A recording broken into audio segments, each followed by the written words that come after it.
क्या आपने कभी ऐसे एग्जाम की तैयारी की है जो कभी हुआ ही नहीं? वो महसूस किया है जब आप तैयार हो पर किस्मत आपको मौका ही ना दे। 2020-21 वो साल था जब सब कुछ थमा हुआ था। स्कूल बंद, कोचिंग बंद, पर मेरे अंदर एक तैयारी चल रही थी। क्लास 10th बोर्ड्स के लिए पूरा फोकस, फुल डिसिप्लिन। मैं तैयार था, सच कहूँ तो काफ़ी अच्छी तैयारी थी और अगर एग्ज़ाम्स होते तो मैं 93-94% या उससे भी ज़्यादा मार्क्स लेकर आ सकता था अपनी मेहनत से। हाँ, मुझे खुद पर इतना भरोसा था उस टाइम। फिर एक दिन न्यूज़ आई, बोर्ड एग्ज़ाम्स कैंसिल कर दिए गए हैं। स्टूडेंट्स ने खुशी में स्टेटस डाल दिए, स्टोरी लगा ली कि बचाव हो गया, अब तो बिना एग्ज़ाम के पास हो जाएंगे। पर मैं ना उस टाइम कुछ अलग ही फील कर रहा था। ना बहुत ज़्यादा खुश, ना बहुत ज़्यादा उदास। खुश था क्योंकि रोज़ रोज़ की टेंशन से जो टारगेट बना के शेड्यूल फॉलो करके इतनी तैयारी करनी है वो नहीं करनी पड़ेगी। पर दुख भी था कि शायद जहाँ पर मैं अच्छा परफॉर्म कर सकता था वो मौका छिन गया। देन कुछ महीने के बाद रिजल्ट आया। मुझे आज तक पता नहीं चला कि वो किस बेसिस पे बना है। हाँ, हमारे प्री बोर्ड्स ऑफलाइन हो चुके थे, शायद सेल्फ असेसमेंट थी, आई डोंट नो, बट मेरा रिजल्ट आया था 92.6%। वैसे मैं सबको 93 बताता था वो। अब एक नया फेज़ आने वाला था जिसमें मुझे चूज़ करनी थी एक स्ट्रीम। सच बताऊं तो उस टाइम मैंने ज़्यादा करियर ऑप्शंस को एक्सप्लोर नहीं किया और ना ही मैंने किसी से ज़्यादा पूछा। ना मुझे JEE एग्ज़ाम के बारे में ज़्यादा नॉलेज थी और ना ही इंजीनियरिंग करने के बारे में कोई ख्याल आया था। बस क्लास 10th में साइंस और मैथमेटिक्स में इंटरेस्ट था। इसके बेसिस पर मैंने सोचा कि मैं ऑप्ट करूंगा PCM, फिजिक्स, केमिस्ट्री, मैथमेटिक्स। सबसे बड़ी गलती ये सब्जेक्ट कभी भी इस बेसिस पे चूज मत करना जैसे मैंने करा। अब इसके लिए एक अच्छे स्कूल में एडमिशन लेना भी एक बड़ा चैलेंज था, आगे बताऊंगा। मुझे सिर्फ इतना क्लियर था कि मेडिकल फील्ड के अलावा बाकी कई अपॉर्चुनिटीज मेरे लिए ओपन हैं। साथ ही साथ बैक ऑफ द माइंड ये भी था कि मुझे प्रोफेसर या फिर टीचिंग फील्ड में जाना है।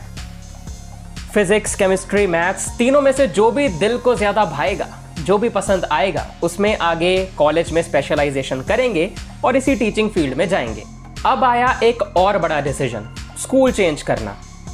यार, मैं ना चाहते हुए भी अपने पुराने स्कूल में जाना चाहता था और ना ही उसी स्कूल की किसी और ब्रांच में एडमिशन लेना चाहता था। रीज़न बहुत सारे थे, पर्सनल, इमोशनल, एकेडमिक, सब कुछ मिला के।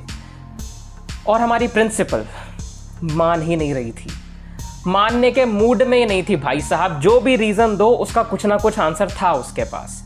पर फिर एक ऐसा रीज़न हमने दिया जिसे वो मना नहीं कर पाए कि मैं किसी दूसरी सिटी में शिफ्ट हो रहा हूँ।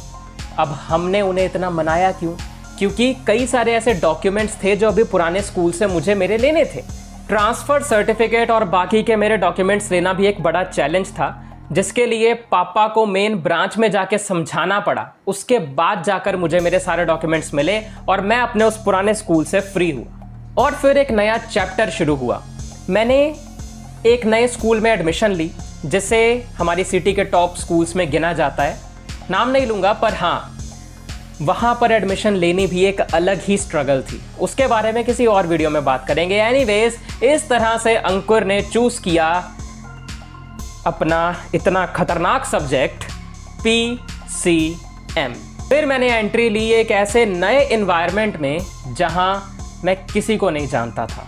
नए लोग, नए टीचर्स, ना ही कोई दोस्त, ना ही कोई गाइड। और एक एम्बिवर्ट स्टूडेंट के लिए, एक एम्बिवर्ट इंसान के लिए, मेरे जैसा, जिसके लिए अंदर से यह सब काफ़ी अजीब था। एक होता है इंट्रोवर्ट जो किसी से बिल्कुल बात ही नहीं करता, और एक होता है एक्सट्रोवर्ट जो बहुत ज़्यादा सोशल होता है सबके साथ। पर मेरी कैटेगरी है एम्बिवर्ट, क्योंकि मैं ज़्यादा किसी के साथ ऐसा सच बात नहीं करता खुद से जाकर, पर अगर कोई बात करने आए तो मैं खुल के बात करता हूँ। ये एम्बिवर्ट की कैटेगरी है, बीच का बंदर। तो कैसे मैं नए स्टूडेंट से मिला, कैसे हर दिन मेरे लिए एक चैलेंज बन गया और ये PCM मेरे लिए सही थी या नहीं, ये आप लोगों को जानने को मिलेगा आने वाले एपिसोड्स में मिलते हैं अगले एपिसोड में। और अगर ये एपिसोड पसंद आया हो, आगे मेरी कहानी के बारे में और जानना चाहते हो, तो अभी जाओ इस वीडियो को लाइक करो, नीचे अच्छा सा कमेंट करो, अपना फीडबैक दो, नोटिफिकेशन बेल को ऑन कर देना, ज़्यादा से ज़्यादा इस वीडियो को अपने उन फ्रेंड्स दोस्तों के साथ शेयर कर देना जो आगे अब नई स्ट्रीम चूज़ करने वाले हैं या फिर जो मेरी स्टोरी जानने में इंटरेस्टेड हैं। बाकी मैं चला मिलूँगा तुम लोगों से अगले एपिसोड में। Bye bye.